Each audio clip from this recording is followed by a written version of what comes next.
Hey everybody, welcome back to Sounds Like a Drum, Cade's independent media production. Today, we're taking a little bit more of a dive into recreating electronic drum sounds with acoustic drums, trying out some cymbal stuff as well. It's going to be a mixed bag and we're super excited about it.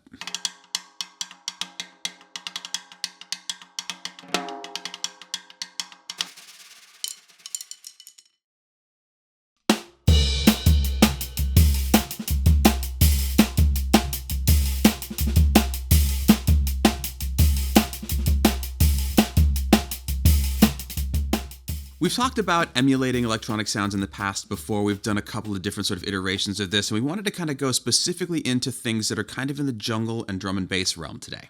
Additionally, if you haven't really messed around with actual electronic drum machines before, or if you're new to that kind of thing, it's worth noting that some of the sounds that we're going after are actually just sampled or recorded versions of actual instruments, and other ones are synthesized from scratch. And it's worth doing a little bit of research around that to see what it is that you're exactly trying to go after.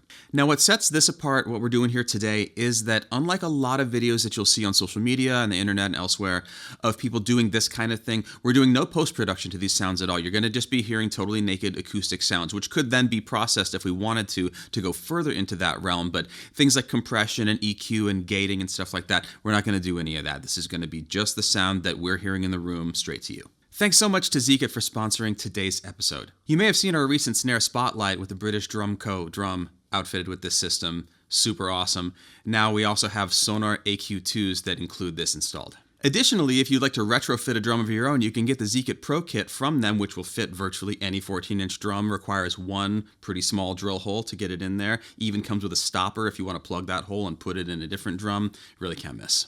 The genius of this system is that it gives you essentially presets for moving through different tunings without having to actually change the tuning of your drum. This essentially gives you two new bearing edges for your top head, a 12 and a 10, which brings it into a medium and a higher range without having to touch a tuning key. The unit itself is super lightweight, it barely adds any weight to the drum itself, and they even include a custom jig to make sure that you drill the one hole that you need to drill in exactly the right place, virtually foolproof. Follow the link in the description below to learn more about this and all the ways that it can expand the sounds of your snare drum. To start things off, we want to display sort of the way the kit was set up when we started out here today, which is to say 22-inch bass drum, tuned for doing kind of like rock and pop stuff, pretty standard size snare drum, the normal ride cymbal we use, the normal hi-hats we use, and this is probably in the realm likely that you have with your standard drum set in terms of the sound.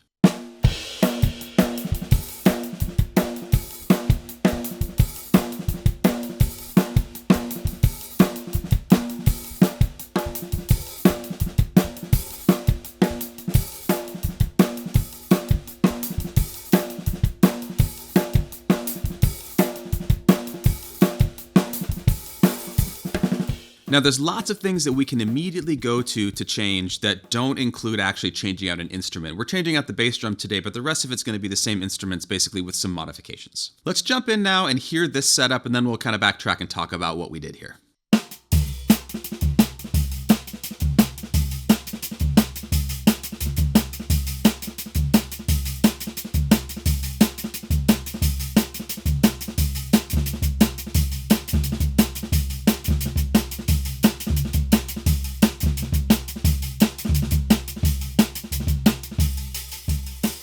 Every aspect of this setup has been modified in one way or another, from a little to a lot. Let's start with the snare drum. The snare drum is a Sonor AQ2 outfitted with the Zikit system. You may have seen previous videos where we utilize this. The one instrument that we actually straight up changed out for something totally different is the bass drum in this case. We went from the 22 down to a 16, which is actually a converted floor tom on a little kind of lift device. What we're looking for here is something in the realm of the sub TR-808 kind of kick sound, which has some sustain to it. It has a ton of low end and not a super sharp attack. One of the first things I noticed when I tried to make this sound in the studio acoustically or to be able to play it live is that larger drums were actually not the place to go, despite the fact that it is a sub-kick kind of sound, because what we actually need is a really strong fundamental on a drum at a comparatively low tuning. If we were doing this with a larger drum, you're going to get a lot of impact. The physics of it just kind of don't work out.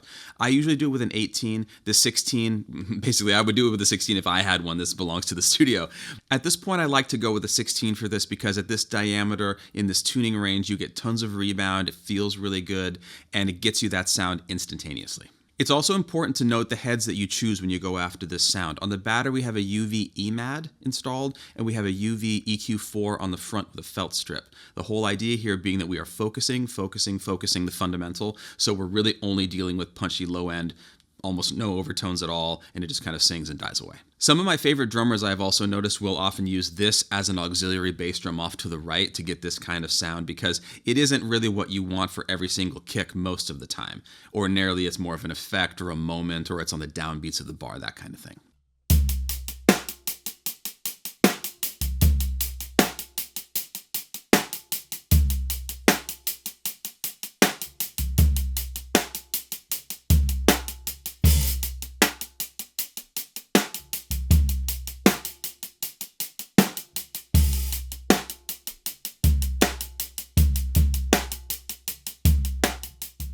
Now, switching over to the medium setting on the snare drum, we have a whole different palette of options with that sound, and today we tried it out with a little splash and a drum G. For those of you not familiar with the drum Gs, it's a great little device that basically allows you to attach, restrict, keep in place pretty much anything that you'd want to put on the top of your snare drum, muffling, effects, just about anything. And finally, we did a little piggyback number on the top hi-hat, something that Ben actually showed me here a little while back. I never thought to do this before, and it is an EFX, just basically clamped into the clutch. So you have them pressed together. It dries out the top cymbal, gives you a second surface to hit that sounds a little bit different, trashies up the whole thing. It's super fun.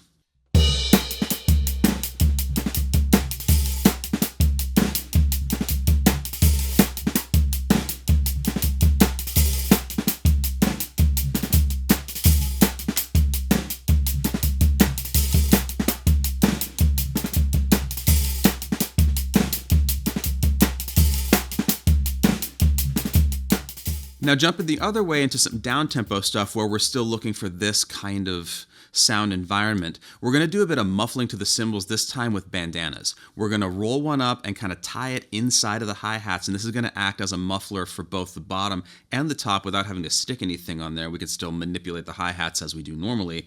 And we've also made a sort of a burrito of bandana to hang on the cymbal to act as sort of a gate, so that when we hit it really hard, it jumps up and we hear the cymbal open up, and then it lays down on it and kills it off super quick. Depending on your choice of cymbal, you may need less or more mass than this, as well as the length in general. You know, you can have it over the edge as we do, or you could have it further up depending on what sound you're looking for.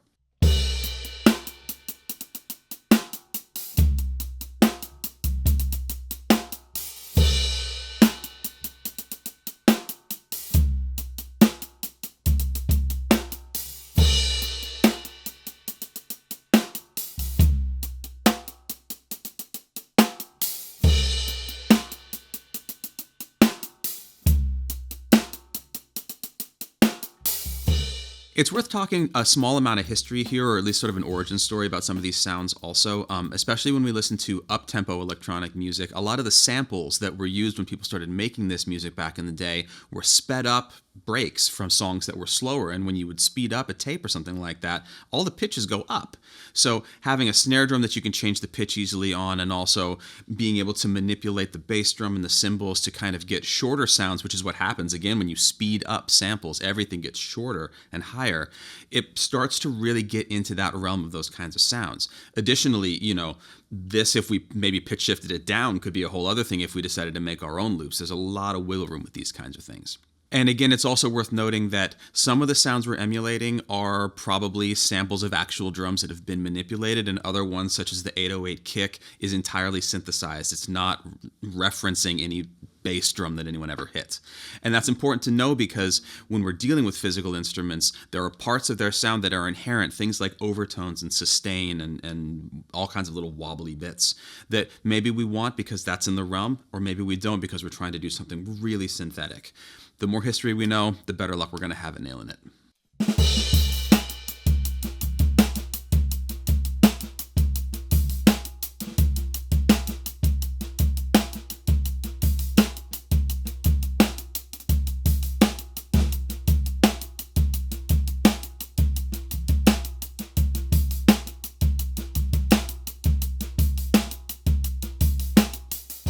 Now, finally, why do all this when we live in a world where you could just do all of this digitally and just kind of punch it in with a pad into your computer or play it on some pads or something like that? For us here, it has more to do with our relationship to the instrument. It has to do with being able to inject a real kind of physical groove and the sort of like human quality that goes into these things, and also adding some actual acoustic idiosyncrasies to the playing. Because, you know, if you're like me, I feel like sometimes when I hear drums that were obviously programmed or that were obviously quantized to death, it takes a little bit of the fun out of it for me, because I kind of like imagining the person executing that stuff. And what's really fun about this is that you can get that vibe and then also have these sounds. And if you want to do some post-production to it and really clean it up and tighten it up, you can, but you're not starting with that and then having to inject the human part into it afterward, which is much more difficult, if not impossible, to really get together. That about wraps it up. Thanks so much for watching. Please like, comment, subscribe, and hit the notification bell so you hear about all of our new videos. Lots of stuff coming out, firmly seated in Season 4. Thanks so much to Zikit for sponsoring today's video and letting us check out this drum. It's been a blast. We're having tons of fun with it. Head to their website, link below. Check out everything they have to offer. Super fun stuff. Lastly, we would love to know your experiences with trying to recreate electronic sounds with acoustic drums. No matter what it is, the context, anything, how it worked out for you. We're experimenting with this all the time, and we would love to know your experiences too.